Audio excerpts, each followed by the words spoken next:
வணக்கம் அன்பான நேயர்களே. தீபாவளிக்கு பிறகு உங்கள் வாழ்க்கையில ஒரு பெரிய மாற்றம் நடக்கப் போகிறது என்று நான் எழுதியுள்ளேன். இது 100% சாஸ்திரங்களில் நிரூபிக்கப்பட்ட உண்மை. தீபாவளிக்கு பிறகு உங்கள் ஜாதகத்தில் உருவாகப் போகிறது. அந்த மாற்றங்கள் என்ன என்பதை உங்களுக்கு தெரிவிக்கப் போகிறேன். இது இந்த தீபாவளியை உங்களுக்கு மிகவும் விசேஷமானதாக மாற்றப் போகிறது. இந்த தேவ குரு பிரகஸ்பதி யார்?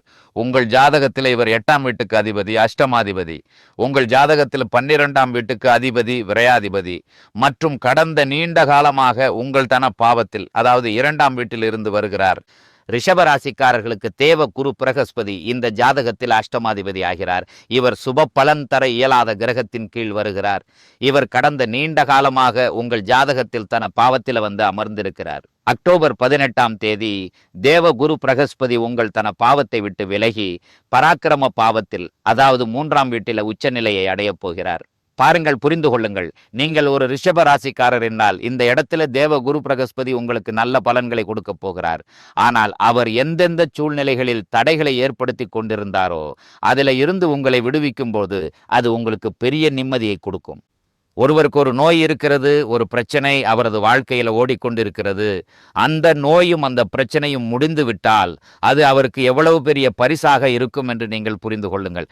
இதே போன்ற ஒரு சூழ்நிலையின் யோகம் உங்களுக்கும் உருவாகி வருகிறது.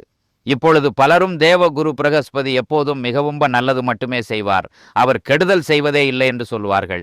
ஆனால் சாஸ்திரத்தை ஆழமாக அறிந்தவர்கள், இதை ஒரு அறிவியல் உண்மையாக புரிந்து கொள்பவர்களுக்கு தெரியும். ரிஷப லக்னம் ராசிக்காரர்களுக்கு தேவ குரு பிரகஸ்பதி ஜாதகத்தின் சுப பலன் தர இயலாத கிரகம் ஆவார். அவர் எங்கு செல்கிறாரோ அங்கு பிரச்சனையான சூழ்நிலையை ஏற்படுத்தி கொடுப்பார். கடந்த நீண்ட காலமாக நீங்களும் இதை சந்தித்து வந்திருப்பீர்கள். எப்படி சந்தித்தீர்கள் நான் சொல்லுகிறேன், அப்போது உங்களுக்கு புரியும். தேவகுரு பிரகஸ்பதி மிதுன ராசிக்கு வந்ததிலிருந்து உங்கள் பண வரவின் நிலை திடீரென்று பலவீனமான நிலையில் சென்று கொண்டிருப்பதை நீங்கள் காண்கிறீர்கள். குடும்பத்தில் உங்களுக்கு சமநிலைப்படுத்தவே முடியவில்லை. நீங்கள் மக்களுக்காக எவ்வளவு நல்லது செய்ய முயற்சித்தாலும் பாராட்டு என்றோ அல்லது நீங்கள் நல்லது செய்தது என்றோ வரும்போது அந்த சூழ்நிலையில் அங்கு இருந்து ஆதரவு கிடைப்பதில்லை. உங்கள் பேச்சின் ஆதிக்கம் இங்கு தடம் புரள்கிறது. கடந்த நீண்ட காலமாக உங்கள் பேச்சின் ஆதிக்கம் சமூகம், குடும்பம், தொழில்துறை ஆகியவற்றில் இருந்தது. இப்பொழுது அது மதிப்பளிக்கப்படுவதில்லை. நீங்கள் இதை கவனித்துக் கொண்டிருந்தால் நிச்சயம் சொல்லுங்கள். 5ஆம் பார்வையால் தேவகுரு பிரகஸ்பதி உங்களுக்கு வேலையில் கிடைக்க வேண்டிய இலாபங்கள் வந்து சேர முடியாமல் செய்து கொண்டிருந்தார். மேலதிகாரி மற்றும் சக ஊழியர்களின் ஆதரவு கிடைக்கவில்லை, பாராட்டு கிடைக்கவில்லை.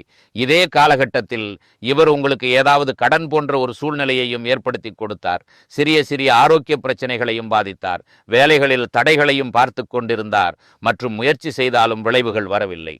ஆனால் தேவகுரு பிரகஸ்பதி தீபாவளிக்கு பின் உங்கள் இந்த தன பாவத்தை விட்டு விலகும் பொழுது உங்களுக்கு மிகவும் அழகான சூழ்நிலை உருவாகுவதை காணலாம். சனி பகவான் உங்கள் 12ஆம் பாவத்திலும் 11ஆம் பாவத்திலும் இருக்கிறார். இவர்களுக்கு மிகவும் அழகான யோகம் உண்டாகும். தேவகுரு பிரகஸ்பதி தன பாவத்தின் நிலையை விட்டு விலகும் போது முதல் பெரிய மாற்றம் அல்லது தீபாவளியின் முதல் பெரிய பரிசு உங்களுக்கு என்னவாக அமையப் போகிறது? தேவகுரு பிரகஸ்பதியின் நிலை மிதுன ராசியை விட்டு விலகும்போது பண ரீதியான சூழ்நிலையில நீங்கள் பார்ப்பீர்கள், பணம் சம்பந்தமான தடைபட்ட காரியங்கள் நிறைவடையும். இந்த நேரத்தில் எந்த வகையான பெரிய நிதி முடிவை நீங்கள் எடுத்தாலும் அது வெற்றி பெற்றே தீரும். உங்கள் பணம் எங்காவது சிக்கியிருந்தால், வரவில்லை என்றால் இந்த நேரத்தில் நீங்கள் முயற்சி செய்யுங்கள். உங்கள் தடைபட்ட பணம் நிச்சயமாக கிடைக்கும். அல்லது நீங்கள் எங்காவது கடன் போன்றவற்றுக்கு விண்ணப்பித்திருக்கிறீர்கள், இந்த தொகை எனக்கு கிடைத்து விட்டால் என்னிடம் இருக்கும் திட்டத்தை நான் பூர்த்தி செய்து இந்த காரியத்தை நிறைவு செய்யலாம் என்று உங்களுக்கு தோணும். இந்த நிலையை தேவகுரு பிரகஸ்பதி உங்களுக்கு உருவாக்கி கொடுப்பார். 5ஆம் பார்வையால் இவர் உங்கள் 6ஆம் பாவத்தை பாதித்து கொண்டிருந்த போது வேலையில் இருந்த மன அழுத்தம், மேலதிகாரி மற்றும் சக ஊழியர்களின் ஆதரவின்மை, பாராட்டுக்கள் கிடைக்காமல் இருந்தது. புதிய வேலை தேடிக்கொண்டிருந்தது, கிடைக்காமல் இருந்தது. தேவகுரு பிரகஸ்பதியின் பார்வை விலகியவுடன் உங்களுக்கு மிகவும் அழகான விதத்தில் வேலை சம்பந்தமான சூழ்நிலைகள் சாதகமாக அமையும். உங்கள் ஆரோக்கிய நிலை பலமடைவதை காணலாம். ஏதேனும் கடன் ஓடிக்கொண்டிருந்தால், அதிலிருந்து எப்படி வெளியே வருவது என்று தெரியாமல் இருந்தால் 18ஆம் தேதிக்கு பிறகு உங்களுக்கு பிரச்சனையிலிருந்து வெளியே வர புதிய வழிகள் உருவாவதை காணலாம். 7ஆம் பார்வையால் இவர் உங்கள் 8ஆம் பாவத்தை பார்த்து கொண்டிருந்த போது நீங்கள் கவனித்திருப்பீர்கள், நீண்ட காலமாக உங்கள் காரியங்களில் மீண்டும் மீண்டும் தடைகள் வந்து கொண்டிருந்தன. எதிர்பார்த்தபடி விளைவுகள் வரவில்லை. நடந்து கொண்டிருந்த காரியங்கள் நின்றுவிட்டன. இப்போது இந்த காரியம் ஆகிவிடும் என்று நீங்கள் நினைத்து கொண்டிருக்கும் போது அதில் ஏதாவது ஒரு பிரச்சனை வந்து 99% இது நடந்திருக்கும். ஒரு வேலையை தொட்டால் மீண்டும் மீண்டும் பூஜ்ஜியத்தில் வந்து நின்று கொண்டிருந்தீர்கள். இப்பொழுது இந்த செயல்பாடு உங்களுக்கு ஏற்படாது. உங்கள் மன அழுத்தம் குறையும். காரியங்களில் வந்த தடைகள் நீங்கும். எதிர்பார்த்தபடி பண வரவு கிடைக்கும். மேலும் உங்களிடம் இருந்த குழப்பமான சூழ்நிலைகள் உங்களுக்கு சாதகமாக அமையப் போகிறது. உங்கள் உயர்கல்வியில் ஏதேனும் பிரச்சனை இருந்திருந்தால் அது முடிவுக்கு வரும். இந்த சூழ்நிலைகள் அனைத்தும் மிகவும் அழகான யோகம் உங்களுக்கு உருவாகி வரப்போகிறது. 9ஆம் பார்வையால் இவர் உங்கள் 10ஆம் பாவத்தை பாதித்துக் கொண்டிருந்த போது வேலை இல்லை, வேலை தேடிக்கொண்டிருக்கிறீர்கள், கிடைக்கவில்லை. ஏதாவது அரசாங்க காரியம் நடந்து கொண்டிருக்கிறது, அதில் தடைகள் வருகின்றன. வியாபாரத்தில் எதிர்பார்த்தபடி விளைவுகள் வரவில்லை, மாறுபட்ட நிலை உருவாகிறது. ஏதாவது ஒரு மாதத்தில் மிகவும் நல்ல வேலை நடந்தது, ஏதாவது ஒரு மாதத்தில் அமைதியாக உட்கார்ந்திருக்கிறீர்கள். எங்காவது ஆர்டர் இருந்தது, அது ரத்து செய்யப்பட்டது. நாங்கள் சரக்குகளை தயார் செய்து வைத்திருக்கிறோம், அது விற்கவில்லை. இந்த வகையான பிரச்சனைகள் அனைத்திலும் தேவகுரு பிரகஸ்பதியின் பார்வையால் ஏற்பட்ட பாதிப்புகள் முடிவுக்கு வருவதை காணலாம். மிகவும் அழகான விதத்தில் இந்த நிலை உங்களுக்கு செயல்பட போகிறது. மறைமுகமான வழியில் இந்த அறிவியல் உண்மைகளை புரிந்து கொண்டு நான் சொன்னது போல சாஸ்திர பிரமாணம் பெற்ற நிலைக்கான யோகத்தை நான் உங்களுக்கு சொல்லிக் கொண்டிருக்கிறேன். 2வது நிலையிலே ஒரு கிரகம் உச்சமடையும் போது அது ஒருவருக்கு சுப பலன்களை கொடுக்கும் கடமையை எடுத்துக்கொள்கிறது. இங்கே அமர்ந்து இவர் பணம் சம்பந்தமான நிலை, பேச்சு சம்பந்தமான, குடும்பம், வேலை சம்பந்தமான தடைகள், தொழில்துறை சம்பந்தமான பிரச்சனைகளை ஏற்படுத்தி கொண்டிருந்தார். இப்போது நீங்க பார்ப்பீர்கள், இவர் உச்சமடையும் போது தன்னை சுப நிலையில் மாற்றிக்கொள்ளும் கடமையை எடுத்துக்கொள்கிறார். முயற்சி செய்ய வைப்பார். முயற்சிக்கான விளைவுகளை ஏற்படுத்தி கொடுப்பார். வியாபார பயணத்தில் உங்களுக்கு சிறந்த வெற்றிக்கான யோகத்தை ஏற்படுத்தி கொடுப்பார். இளைய சகோதர சகோதரிகளுடனான உறவின் நிலையை மிகவும் நன்றாக மாற்றுவார். தன் நவம பார்வையால் உங்கள் 11ஆம் பாவத்தை பார்க்கிறார். இது இவருடைய சொந்த வீடு. சொந்த வீட்டிற்கு இவர் நஷ்டத்தை ஏற்படுத்த மாட்டார். இந்த சூழ்நிலையில் நீங்கள் பார்த்தால் உங்களுக்கு மிகவும் அழகான விதத்தில் வருமானத்தை அதிகரிக்கும் நிலைக்கான யோகத்தை ஏற்படுத்துவார். தீபாவளிக்கு பிறகு உங்கள் பெரிய ஆசைகள் ஒன்றை பூர்த்தி செய்யும் கடமையையும் இங்கு தேவகுரு பிரகஸ்பதி ஜாதகத்தின் சுப பலன் தர இயலாத கிரகமாக இருந்த போதிலும் இப்பொழுது ஏற்படுத்தி கொடுப்பார். ஏனெனில் 2 இடங்களுக்காவது இவர் சுப பலன்களை கொடுத்தே ஆக வேண்டும். ஒரு இடத்தில் நீங்கள் கவனமாக இருக்க வேண்டும். நீங்கள் ஆணாக இருந்தால் மனைவியுடனும், பெண்ணாக இருந்தால் கணவருடனும் புரிதல் சம்பந்தமான பிரச்சனை வராமல் இருக்க கவனமாக இருங்கள். 2வது நிலையிலே தந்தையின் ஆரோக்கியத்தில் கொஞ்சம் கவனம் செலுத்த வேண்டும். பெரிய பிரச்சனை இருக்காது. ஏனெனில் தேவகுரு பிரகஸ்பதி தந்தைக்கு காரகராவார்.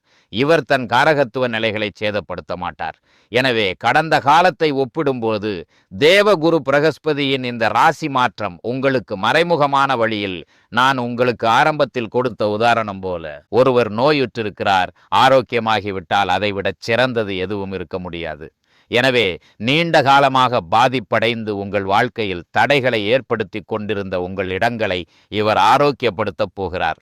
ஓம் குருவே நமக என்ற ஜபம் செய்வது உங்களுக்கு மிகவும் நல்லது. விஷ்ணு சஹஸ்ரநாம பாட்டை படிக்க சாத்தியமில்லை என்றால் கேளுங்கள். கேட்பதால் மட்டுமே நல்ல இலாபங்கள் கிடைக்கின்றன.